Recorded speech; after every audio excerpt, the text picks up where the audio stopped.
Ahoy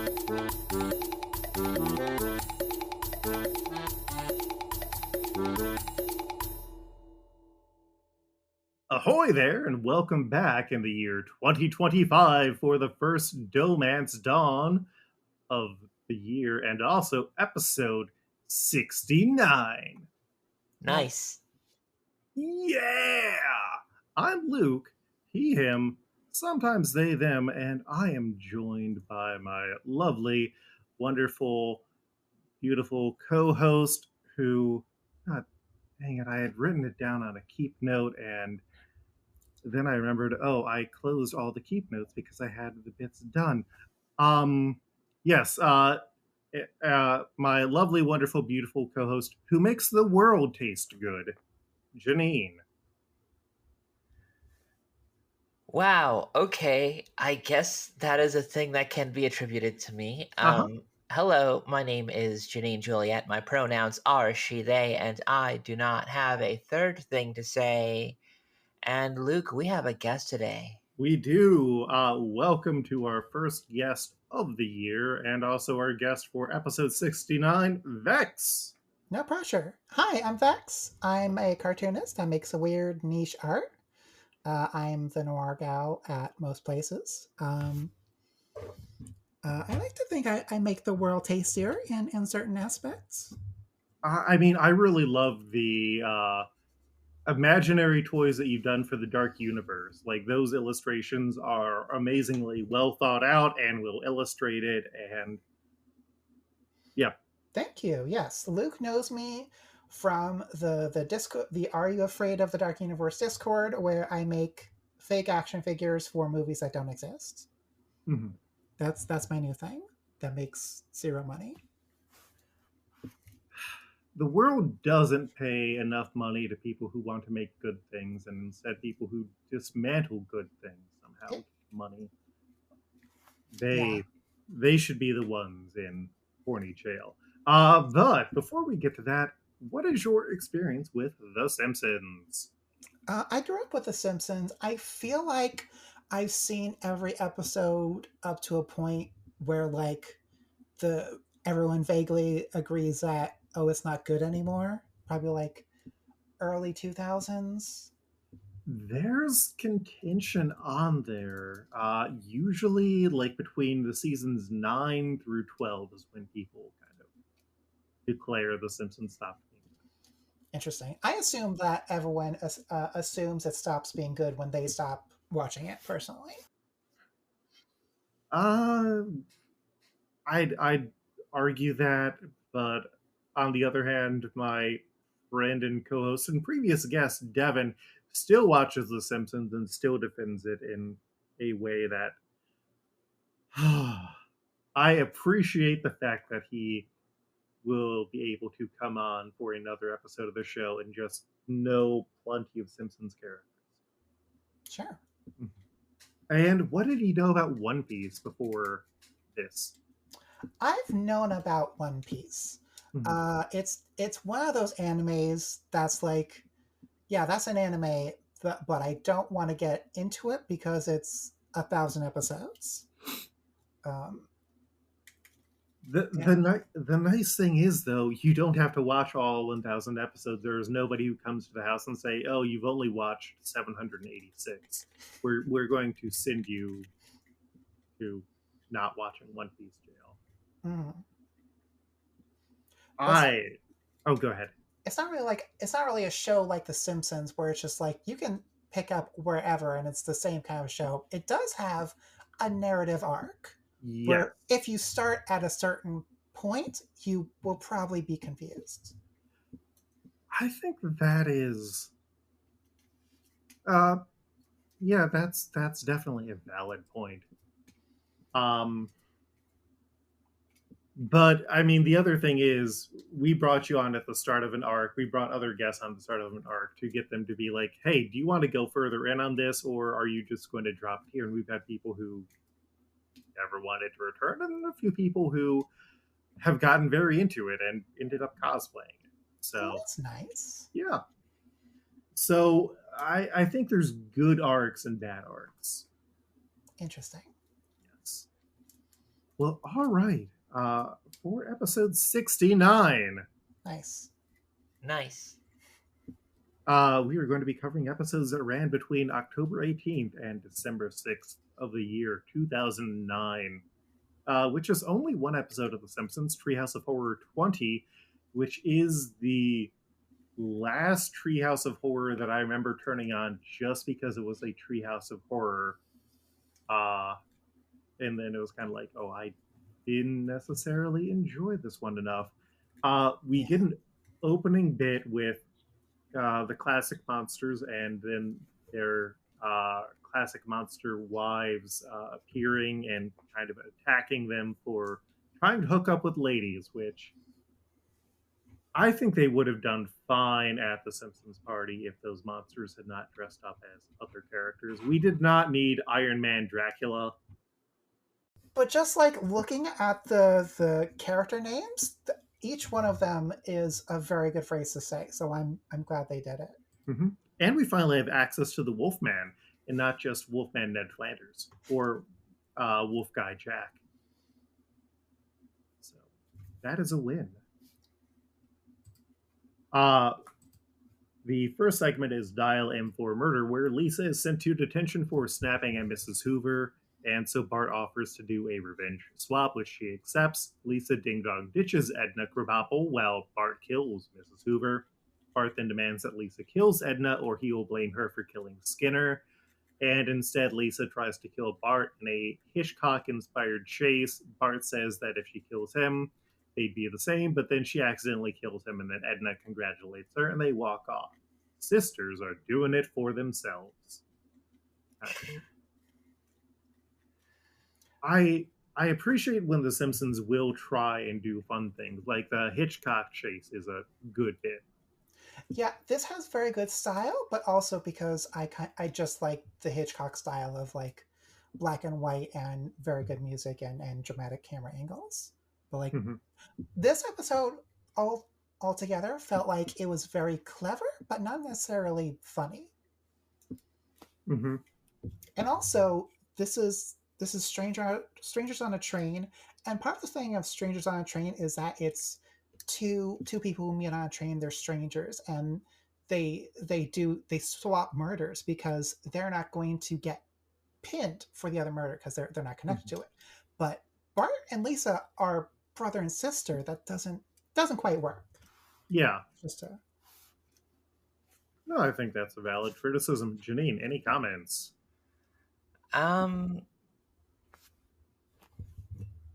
I do like that they are doing something different. And it wasn't the worst segment, so I don't know. We've had like a couple of bad segments in recent Treehouse of Horror, so it's like, oh boy, inoffensive. I'm good with it. I don't know. Like, it's fine. It's fine. It's just, but it's just fine. Yeah. But it's fine.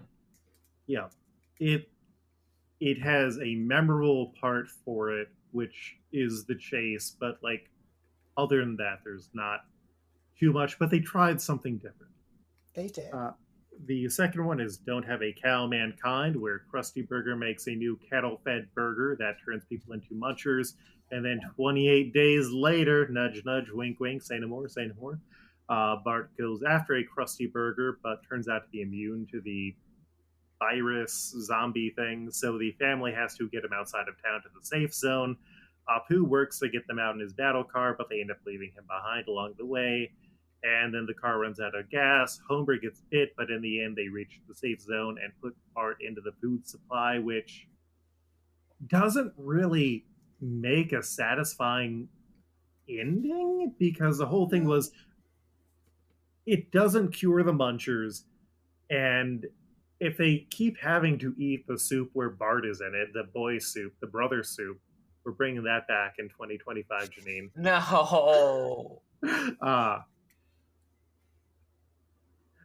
Like, does that mean if they got bit, they wouldn't turn? Like, we don't see Bart not turn, and that could have just been a normal Krusty Burger or the virus, and it could have died in the 28 days. This also kind of clever thing, but also they didn't go hard enough with it. Like, I feel like 5 years before this, they would have just killed Bart, and the joke would have been like, everyone wins except Bart, right? Mm-hmm.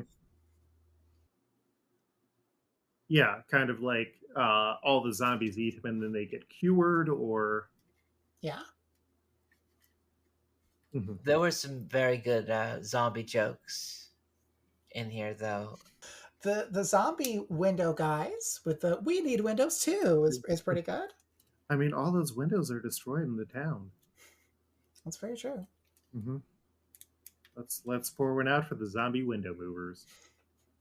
And then the last one is "There's no business like Mo business," where in a theatrical style take on Sweeney Todd, Mo leaves Homer impaled on a pipe and tells Marge that Homer left her, and he starts to serve beer with Homer's blood in it, which makes Marge like Mo.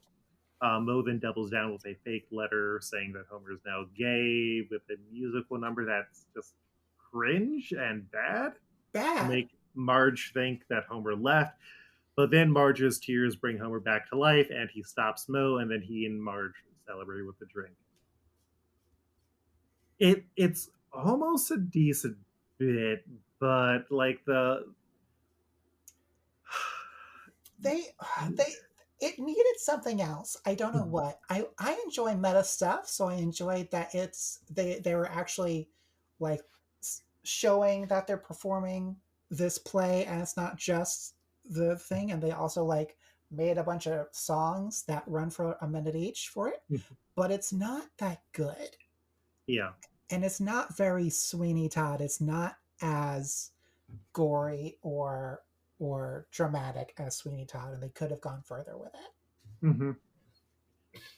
But yeah, it's one of those things where it's like a 7-minute segment, but also how much can you put in to those 7 minutes? Sure. The format change of it is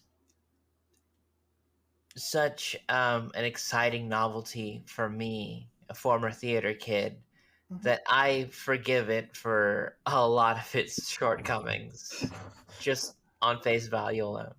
Mm-hmm. Fair.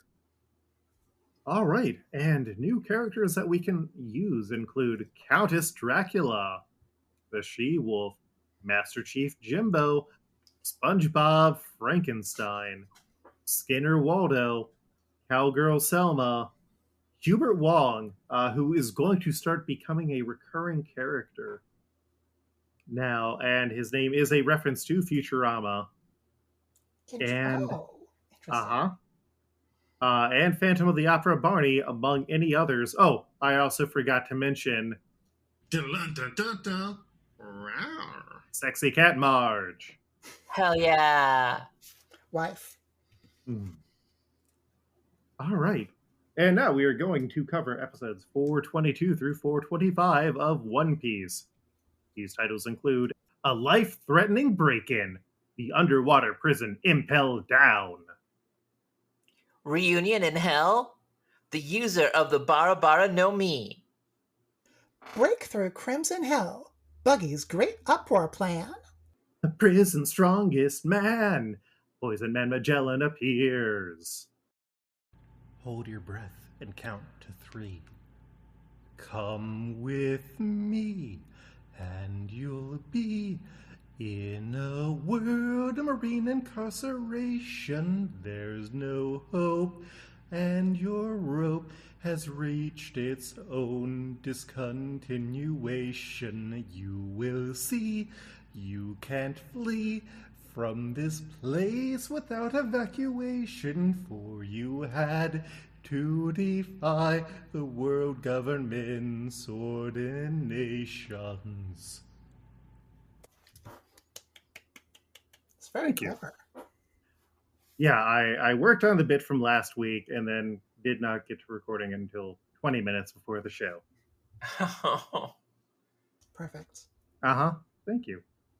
And like I mentioned, Janine, I uploaded 5 new clips because I'm a song and dance man. Amazing. I'm so glad that you got that one though. So, In level 5, Garp meets with Ace, who denies his real father, his biological father, his biological didn't bother, and reveals that he took the surname from his mother and says that he never met his biological father. And when Whitebeard adopted Ace, Ace decided to consider Whitebeard to be his only father. This has probably made no sense to you, Vex, and probably was a big shock to Janine. Kind of. I mean, there's a lot of stuff that just like gets said that I have to take at face value, and like when things get said, I have to just nod along and be like, "Of course, yes, yes, sure." That is what happens, I guess. Yeah. I kind of assumed this was information that the audience already knew. Is this like a scene where like we learn these things? It is. We know that Wow. Ace is Luffy's brother, but this is where we kind of learn that, maybe it's not a biological thing. Because Ace and Luffy look similar, but this is us finding some new stuff. So, as they return to Impel Down, Vice Admiral Momonga's ship sees Buggy's ship, the Big Top, but they aren't concerned about it because Buggy is not really a threat. Buggy's crew is following an eternal pose, but they are unable to get into Impel Down, and so Alvida, who is the kind of forced her way into second in command, plans to make them give up on him, even though the crew believes in his dream to find Captain John's Treasure Island. Ultimately, Alvida takes over the ship, and the crew is forced to abandon him. Who have we met? Do we know about Captain John's treasure? What's Captain John's treasure?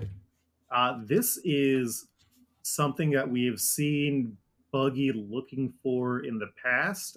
He ended up going with his crew and digging in a mine like 100 or so episodes ago, and it was like, oh, this isn't the place where the treasure is. We don't know much about Captain John, though he has made an appearance as a corpse. The blandest pirate. Yes. So the Marine ship arrives, and Hancock wants to meet Ace first, which is going to require a full body search while she wears sea prism stone cuffs, which she agrees to. And meanwhile, inside the prison, Buggy went missing, and Vice Warden Hannibal hears about it, and he sucks in delightful ways. He's part of the One Piece recurring, just shitty people.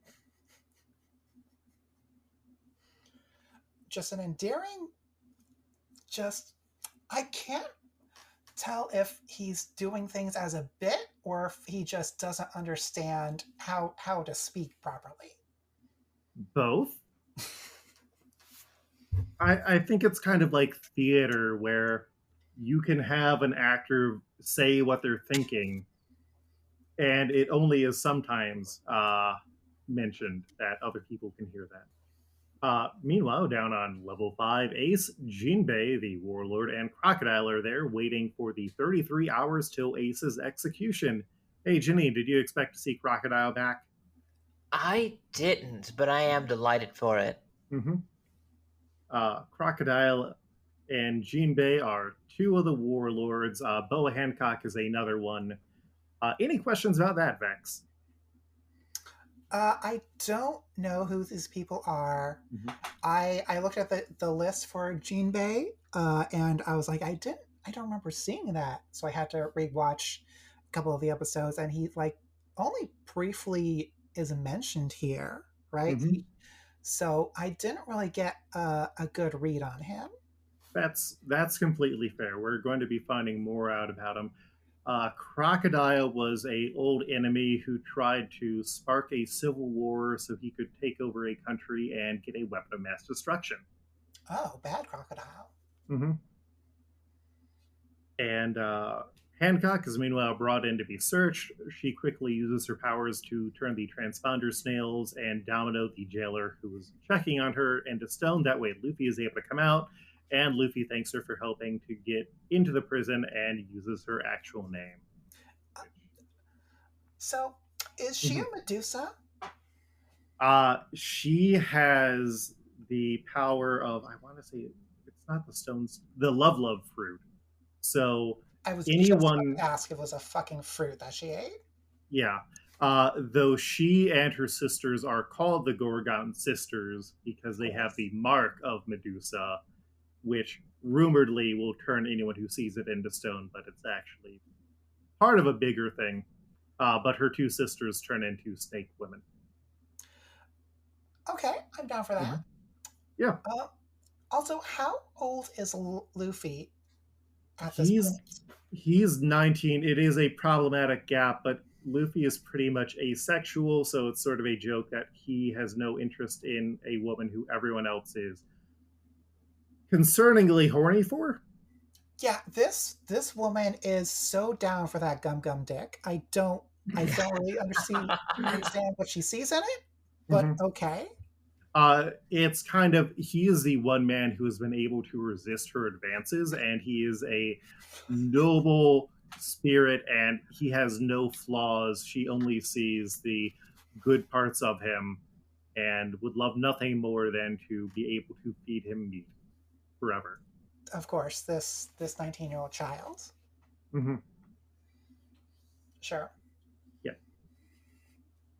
So Hannibal goes to check when he hears nothing, but by that point, Hancock returned everything to normal, and Luffy is using his Vivre card to find his brother. And so Hancock and the rest of the staff get to see the tortures going on in the prison via elevator. Level 1 is the Crimson Floor Hell. Level 2 is Wild Beast Hell. Level 3 is Starvation Hell. And Level 4 is Burning Heat Hell.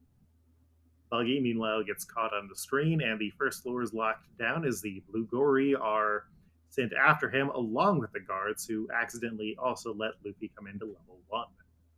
And this is also the first time that we've really seen anything about the prison. It got mentioned a few arcs ago, just as something that existed, which was really just setting up for, oh, this place is going to be really big. Sure. So Luffy ends up talking to prisoners who tell him that Ace is on level 5, and they ask him for keys.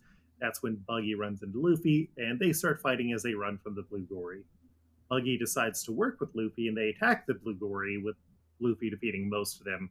And initially, Buggy doesn't want to help Luffy find his brother until he recognizes the armlet on Luffy's arm and promises to help Luffy in exchange for that armlet because it will secretly help him find Captain John's treasure. Hey, Janine, it's the delivery of that promise. Which promise? That Luffy's armlet that he got that Nami said looked like dumb costume jewelry that she didn't want would come back. Oh yeah, I guess it did. Uh-huh. Because we saw Captain John as a zombie on Thriller Bark, where Gecko Moria had collected famous pirates' corpses.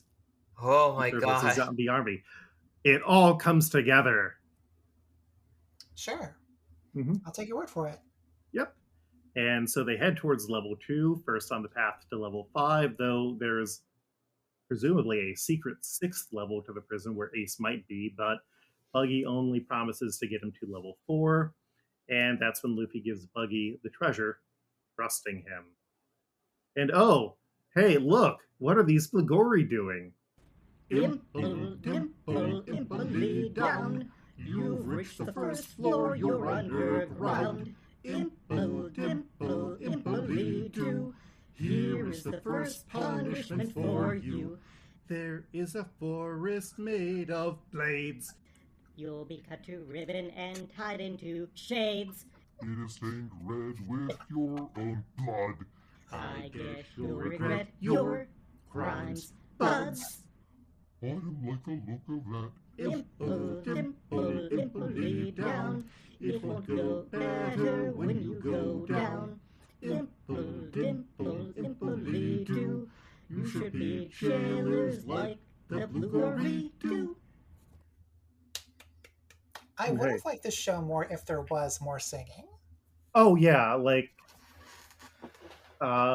doing this whole bit as a Willy Wonka and the Chocolate Factory bit brought me joy. It brought me joy in this dark season. Also, I haven't seen the other two floors, but I do feel like the red floor is the worst one. The other floors are pretty bad. But it is weird that it's just like, oh hey, here's the first floor with all of these like prison cells, and then here's also the murder blade forest. Right. Mm-hmm. But I do also like that Buggy just does not have a problem as a chop shop man. And also that they are like, hey, you may have not seen the show that's been running for a decade at this point, so here's what all these powers do. Yeah, I do not like the disgusting clown man. How many different kinds of fruits are there? And how readily available are they? Because it seems like every other guy ate some sort of wacky, weird fruit. So there has not been an upper number to the fruit. So far, there is only one of each fruit, which is important. Oh, okay. And each person can only eat one fruit. Interesting. Mm-hmm. Do we have a running fruit count? At this point, I want to say we've seen like 60-ish. Jesus Christ! I guess that makes sense since there have been like 40 for 100 episodes. Mm-hmm. And sometimes it will just be like, oh, well, in the manga, they drew this guy who like can turn his limbs into wheels, and then in the anime, it's like, yeah, no, we're not animating that. We've got a time crunch. So, wow. Yeah, I can see them cutting corners on a lot of stuff. Yeah, they're actually currently reanimating an entire arc that we are like 3 arcs away from, because the first time it was just like, oh, we have to slow things down so much because we're so close to the manga that took like a 2-month break. Oh my god. Mm-hmm. Oh, that'd be agonizing to watch. I couldn't do it. Janine! Yes. Dun, dun, dun, dun. It's an agonizing watch. How many pins have we put in this baby? At least twice this episode. Yeah, though we also did deliver on a pin. That is true. Mm-hmm. So, Luffy, tired of the maze on the first floor, decides to start breaking through walls, and they eventually fall into the Crimson Hell part of the floor, which is a forest of blade trees with needle grass and venomous spiders for torture. But as they fall, they send Buggy's feet down so he can run through it unaffected as a chop shop man, and then they find the massive hole to level 2 Wild Beast Hell. Luffy just jumps down, and Buggy starts to celebrate before a Blugori'd sends his body down the hole. And yeah, we'll see you later, Crimson Hell. We'll see you later. Will we? Will this come back? I mean, Luffy would not be deterred by running all the way back down through the core of the earth to try and get his brother out. So, no, I believe that. Mm-hmm.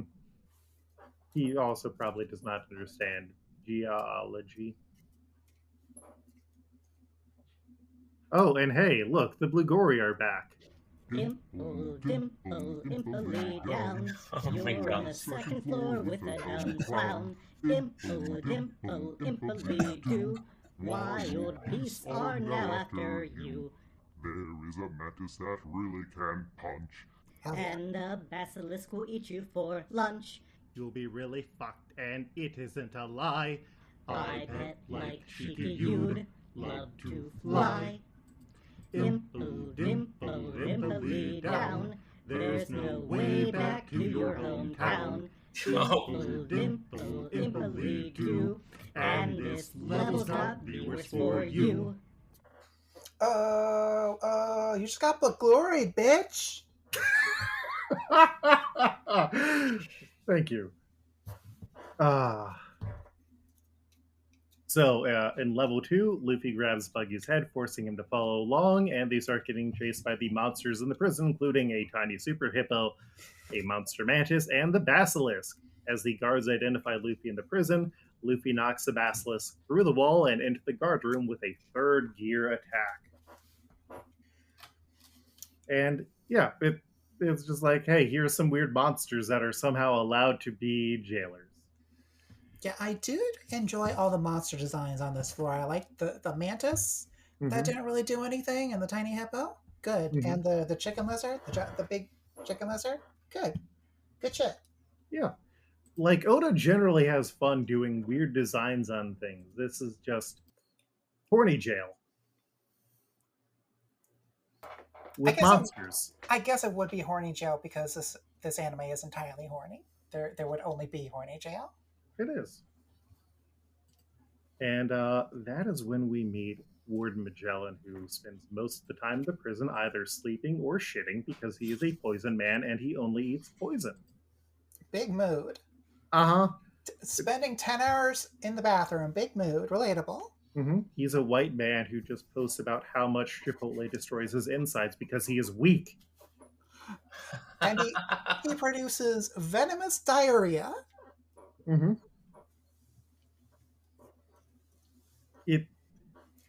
He is one of the first devil fruit users who's really has just had an adverse reaction to his own existence.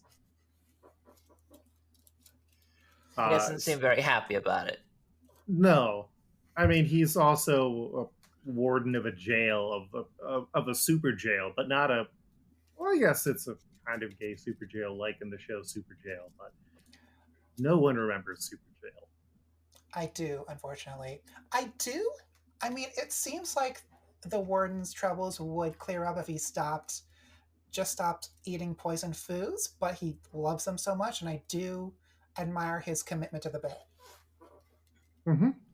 If only there was some sort of song about it. Who can't stop shitting, but runs a prison too? 'Cause he's eating poison, so he's got no salad too. The poison man can. Magellan can because the jail has low ethical standards. Got him! Fuck, that's good. Fuck. Yes, Janine. Why do you do this? Why do I perform for an audience? That's the way to put it. The show is improved if you put these songs in. And especially if I put in a last-minute level of effort, even though I've been thinking about these parodies for like the last 2 weeks. And it was just like last night I watched Willy Wonka and the Chocolate Factory. I have notes, Janine. I have notes. Oh my god. So, Hancock and Momonga meet with Magellan so that they can go to level 5, and that's when the news starts to come out about Buggy and Luffy's chaos, but Hancock calls on them to go and visit Ace before dealing with that. Meanwhile, the prisoners celebrate Luffy and Buggy's victory, and Buggy decides to start rescuing the prisoners with the keys, and they swear fealty to him before those freed prisoners run into the other monster jailers. Buggy, sensing an opportunity, tells Luffy that he lied about helping him before the prisoners returned due to those wild beasts, and Buggy is like, oh, I guess I have to stick with you for a bit more. And that's when Galadino returns, the former Mr. 3, who Luffy remembers. Galadino, aka Mr. 3, is going to be played by David Dastmalchian in the live One Piece adaptation. Amazing. What a get. Yep. For this shitty man with the wax fruit. Fuck off. It's great. He almost murdered the entire cast. Yeah, sure. The wax fruit. Wax isn't a fruit. Come on. Well, I guess none of them are actually fruits. Okay. Haven't you heard of wax fruit? That's true. That's true. The wax one might be the only one that's makes sense. And back at the Marine base, Fleet Admiral Sengoku finds out that Luffy is an Impel Down, and Sengoku isn't overly concerned because only one person ever escaped in the history of the prison, and that's Shiki, the Golden Lion. And we'll find out about him next episode in what I like to call non-canon, canon movie stuff. But for now, we have potentially 9 characters to match. So are y'all ready? Hell yeah. Yes. All right. So I'm going to get the slideshow that I made with my picks sent over to y'all on the Discord. Any other questions right now about what we just watched, or any other comments, Vexx? It's so fucking horny.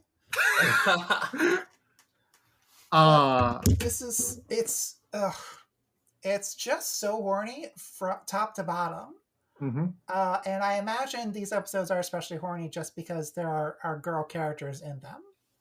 I mean, we haven't even gotten to Sadie, who is a sadist and loves to torture people. Oh boy. Uh-huh. But there were multiple points in these episodes where a woman steps on a man, the man's like, I like this. And it's just a lot. This is such an anime derogatory. Yep, you're not wrong. But it's also about friendship.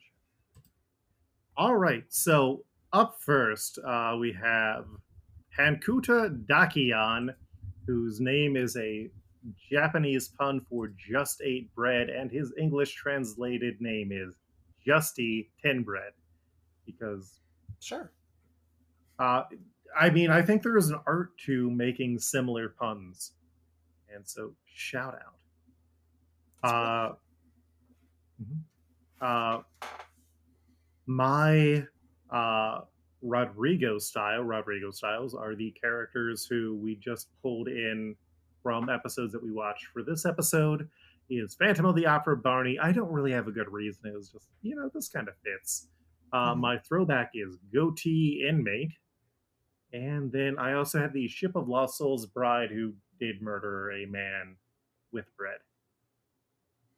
Janine, who do you have for your picks?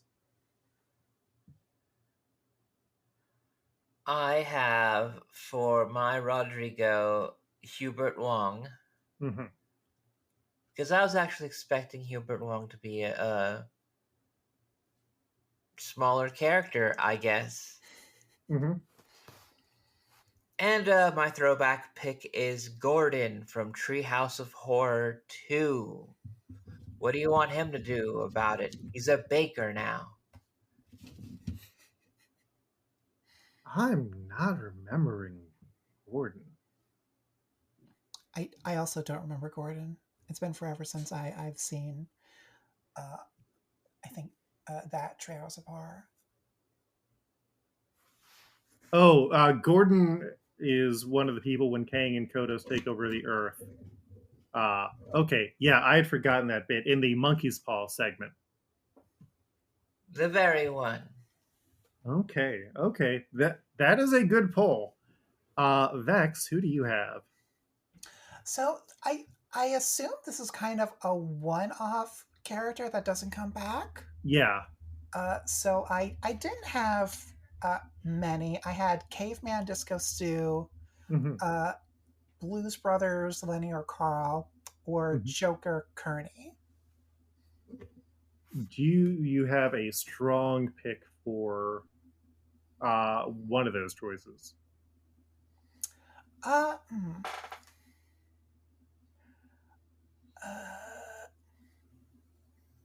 would say the only one, I guess,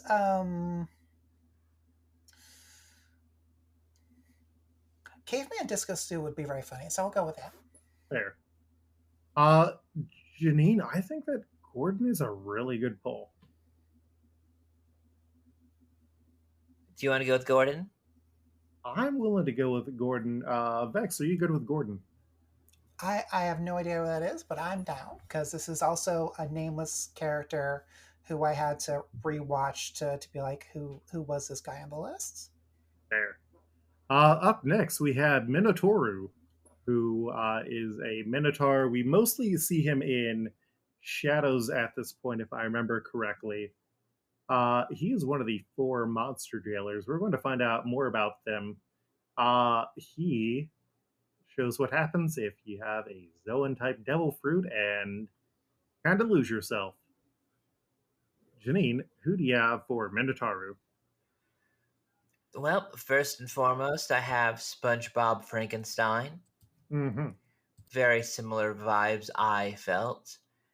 And I'm not sure if we had used him yet, but I had Lou the cow from when Bart had adopted the cow in that one moment. Ooh, that is a good. Jumping up to the master. We've used Louie and it brought up Fallout Boy Millhouse. So we have not used Lou the cow. Hell yeah. And Vexx, how about you? I picked Joker Kearney, Kirk Clown, because or Phantom of the Opera Barney, because I didn't really he wasn't really in this episode a lot, but it also had Alfred Hitchcock, specifically because we only really see him in silhouette, or Deep Cut Tobacco Cow. Ooh, Tobacco Addict cow is a solid one.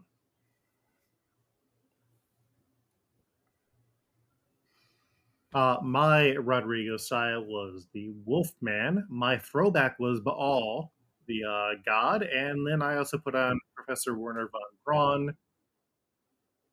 I do like Tobacco Addict cow.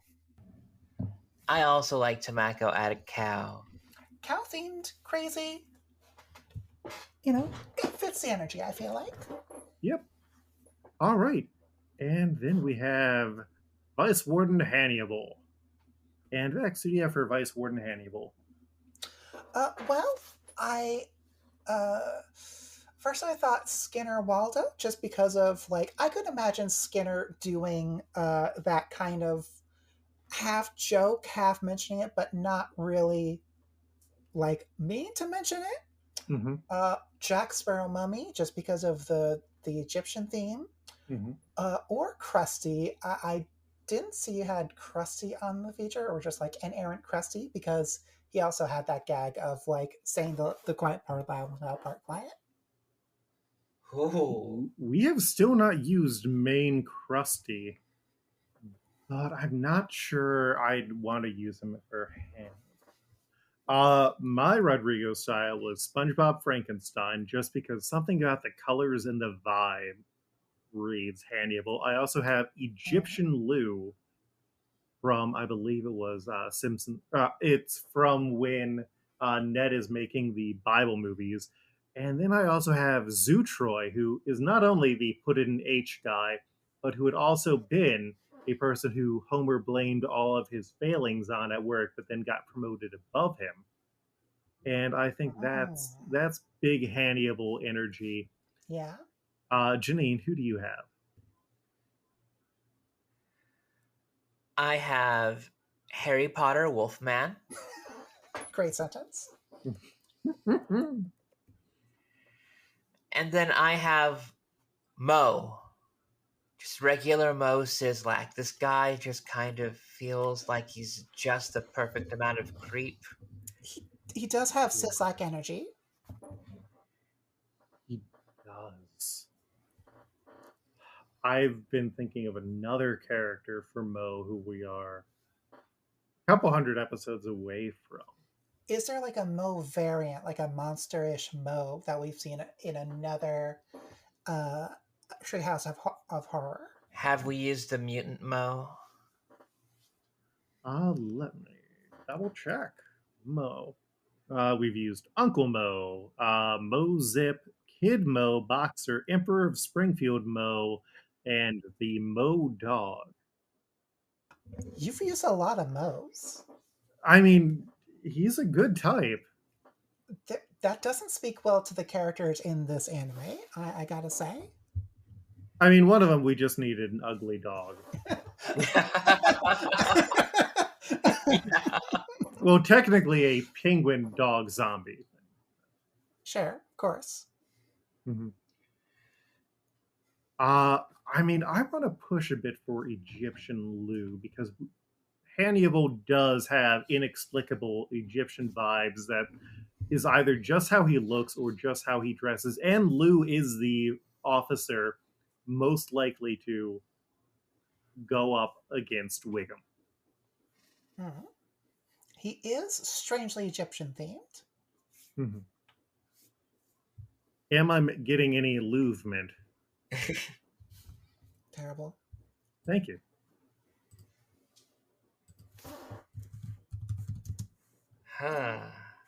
Janine, what thoughts?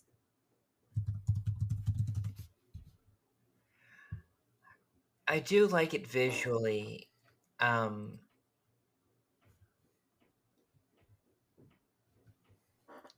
But vibes based, I don't know. I agree.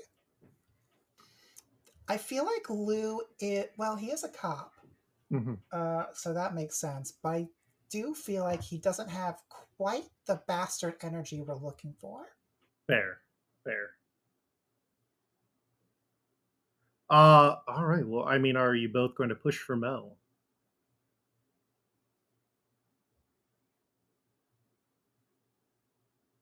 Because I mean, I'm willing to go for full Mo. You want to go full Mo? You never go full Mo. I have FOMO about not going full Mo. That's pretty good. Mm-hmm. All right. Well, then it sounds like we're going full Mo. Hell yeah. We then have Domino. Wife. Yes. Wife with fascist overtones. My Rodrigo style was Julian Stein. My throwback was the Swedish nude traffic cop. And then I also put on Stephanie Brockman on here because she is pretty often forgotten and is in the shadow of other men.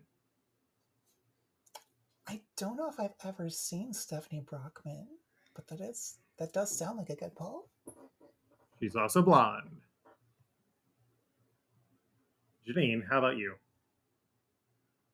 I have Sexy Cat Marge as my Rodrigo style. Ba-da-bum-bum-bum-bum. Meow. And I have the bus driver from Sunday Cruddy Sunday as my throwback pick. Which bus driver would that be?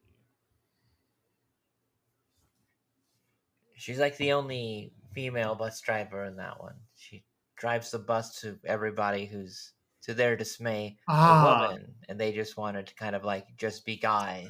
Oh, yes, I remember her. Right. I recently rewatched that. All right. No, that is another solid pick. So, how about you, Vexx? Well, she's wife, and she has lesbian vibes because I think she's wife. So my picks were Countess Dracula, Sexy Cat Marge, Courtier Edna, or just regular Patty. We have Patty currently on lock for when we meet the twin of our official Selma pick. Ah, okay. But I mean, both of y'all put on Sexy Cat Marge. Wow. I feel like it does make sense. She does seem like a good pick. Yeah, I'm going to go with Sexy Cat Marge. Meow. Oh, I did forget. I'm entering in Sexy Cat Marge. Meow. That reverse eye patch had suggested Devil Flanders for Hannibal.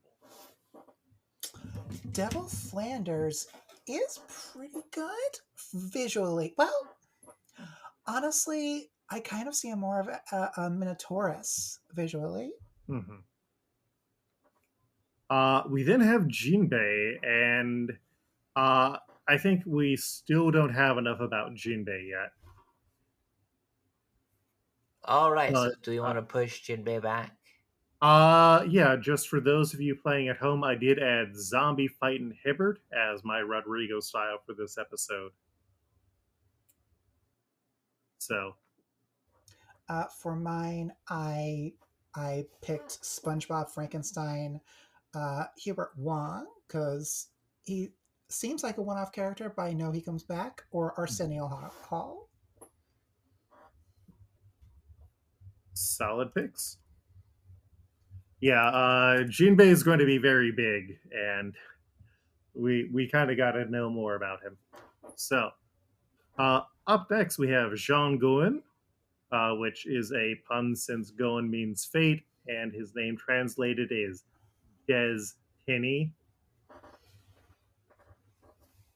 which, again, I appreciate a hard-made pun. Janine, who do you have for Jean Goen? I only had one name on this one. It's my Rodrigo, and that is Arsenio Hall. Interesting. Vex, who do you have? He seemed like a background character that we might not see again. Yeah. So my picks are either Blues Brothers, Carl or Lenny, Snake, if you haven't used him, the Wolfman, or regular Kirk. Interesting.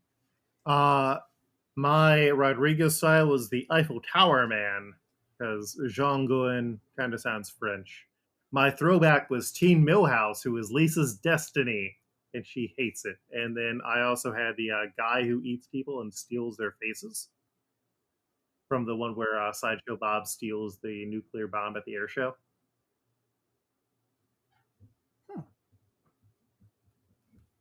I want to push for the guy who eats people and steals their faces. I don't remember what he looks like. In Discord, I did send a link to a slideshow that has images for the picks. I didn't see that. No worries.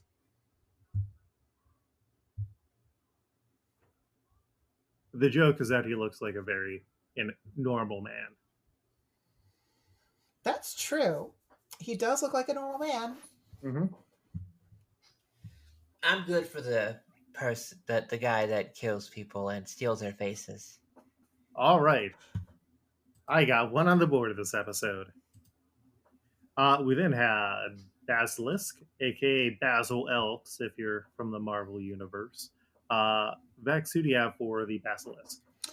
For the Basilisk, I had Beer Cobra or Mole Man Dracula.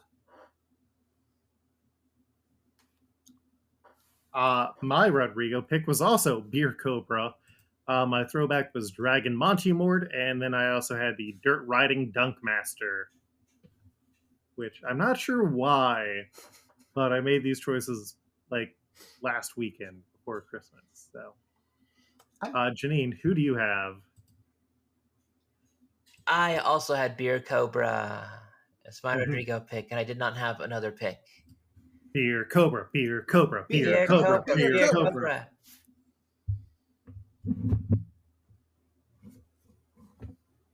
God bless you, Beer Cobra.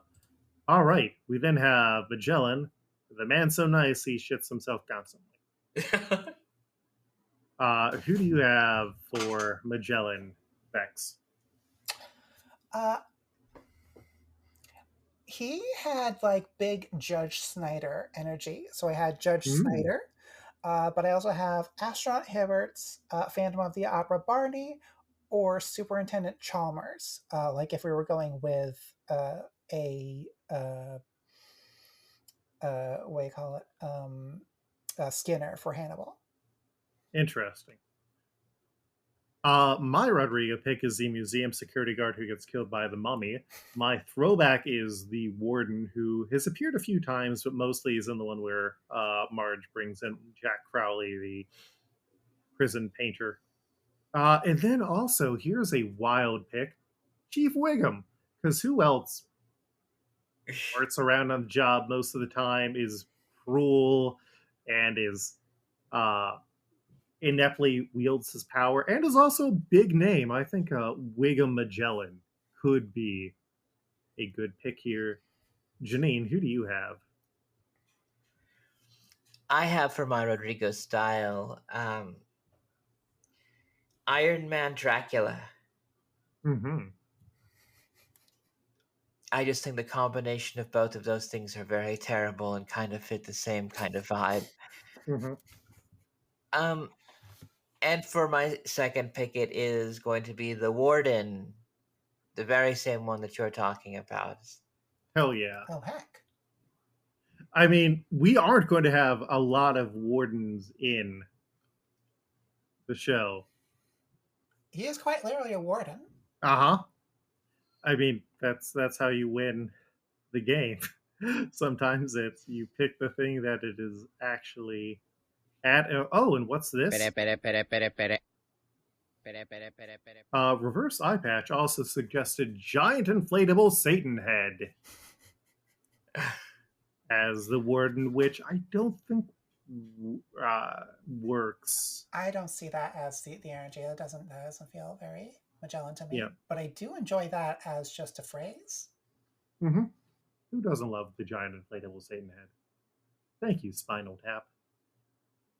All right. Janine, can I sway you with Wiggum?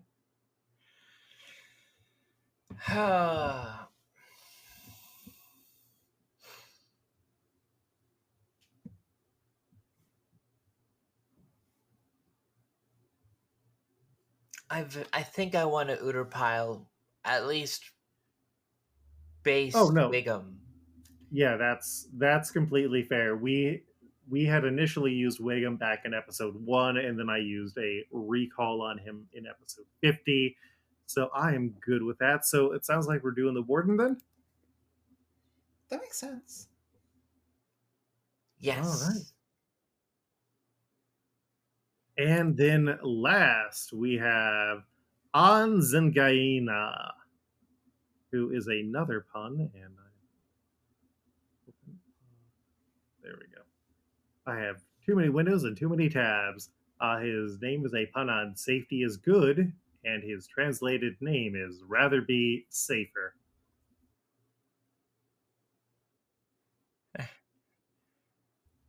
Almost. You almost got it. Mm-hmm. Janine, who do you have? This one was another one that I only had a Rodrigo for, and it is Skinner Waldo. Vexx, how about you? This also seemed like another just one-shot character. So I Mhm. had Master Chief, Jimbo, Spider-Man, Dolph, or possibly Snake. I don't know if you have. Did we talk about Snake? Snake Jailbird? Yeah. We haven't used. We've used Snake from the Garden of Eden and Simpsons Bible stories. We have not used main Snake, but we kind of need the right criminal for that. That's true. Which we may be learning about the next episode because, God, that okay, folks playing at home. If you want to just piggyback onto my pick, suggest Snake Jailbird now. My picks are Rodrigo style Big Ben man in a Big Ben costume. My throwback is inmate costume Lenny, and then I also have brown-haired prisoner. You know that prisoner, the brown hair. He makes fun of Sideshow Bob. I do like brown-haired prisoner and prisoner Lenny because they're both kind of like background characters. Unless Anzangaya is someone who comes back, I assume. Nope, they exist, and then I think they may get like some background shots, but they get dumb pun names because they are background characters.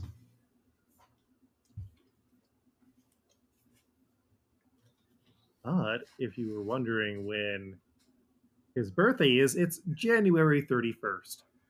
Jesus Christ, of course. That's close. Mm-hmm. So, Janine, do you have a opinion on brown-haired prisoner or inmate costume Lenny? Let's give it a brown mate prisoner. Let's give All brown right. mate prisoner a win for once. Give him some love. Underdog. Brown-haired prisoners are doing it for themselves. All right. So our Pankuta Dakian is Gordon. Our Minotauru is Tamako Addict Cow. Our Hannibal is Mo Sislak. Our Domino is Sexy Cat March. But bum bum bum bum. Wow. Our Jinbei is still on hold. Our Zhangguin is the guy who eats people and steals faces. Our Basilisk is Beer Cobra. Our Magellan is the Warden. And our Anzagaina is Brown Haired Prisoner.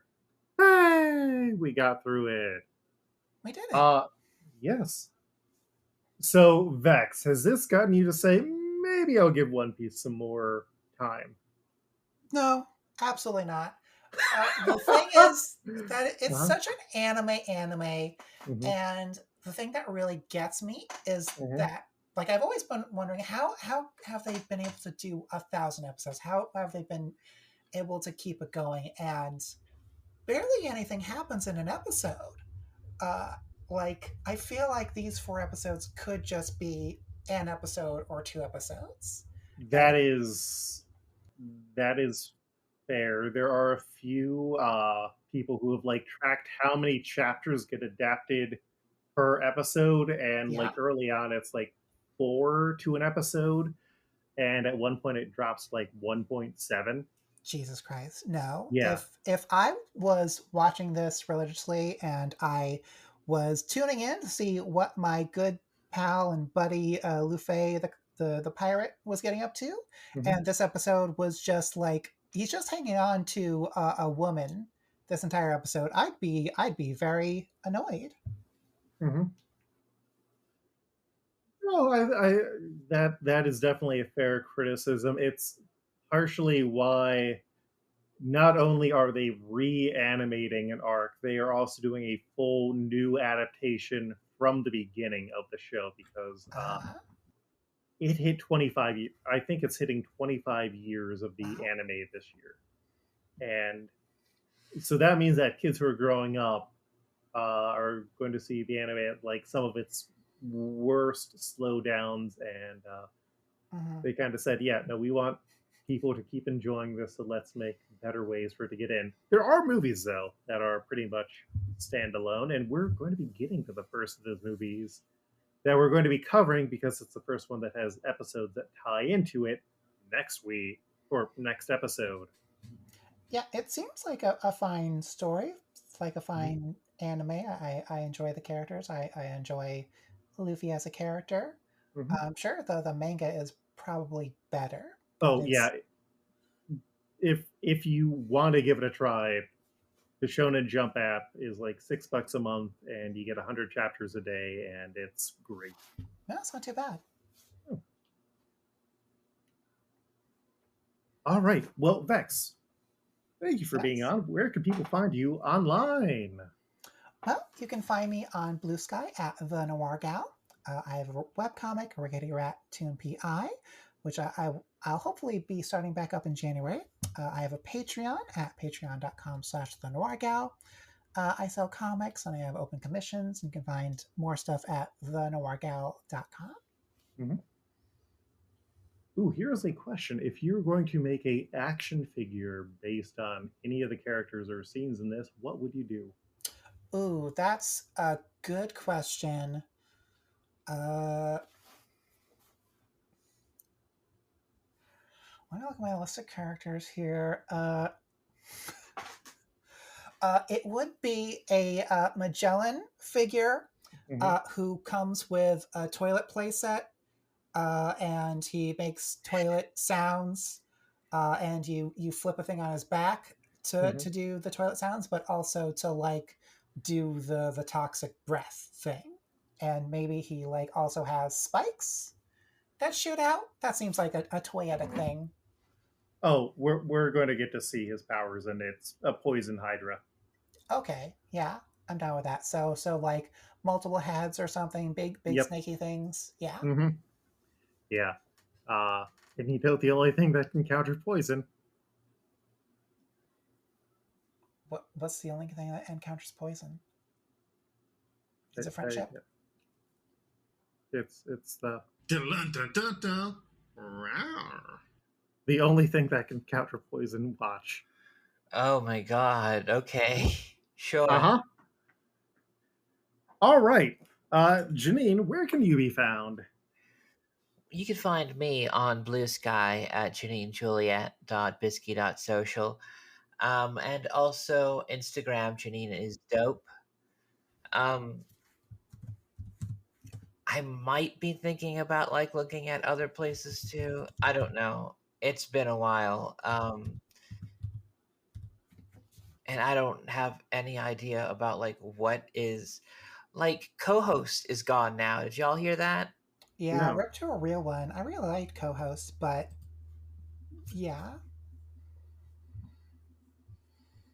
Anyway, Luke, where could people find you online? You can find me online in most places as at Coltreg, KOLTREG. I've got Gumroad, I've got an itch.io where you can find comics that I've written. I also have a Patreon under my name, LUKEHERR, and that's kind of it right now. I've got projects in the wings, but I'm kind of waiting until I have consistent work again and money to support those. So, Mike Patten is the cover artist for this episode. You can find him at Patten Pending, PATTEN Sometimes there is an underscore in there. Check out his work. You can also hire him for commissions. So if you want to see what another character that he hasn't illustrated would look like, you can totally do that. And then, yeah, DohMance Dawn updates every 2 weeks. Our main social media is the Blue Sky, but you can also just visit our website, dohmancedawn.com. We'll see you in 2 more weeks as we cover our first movie where Luffy essentially fights a podcast that gets too popular. What? We'll catch you then. Smooth sailing.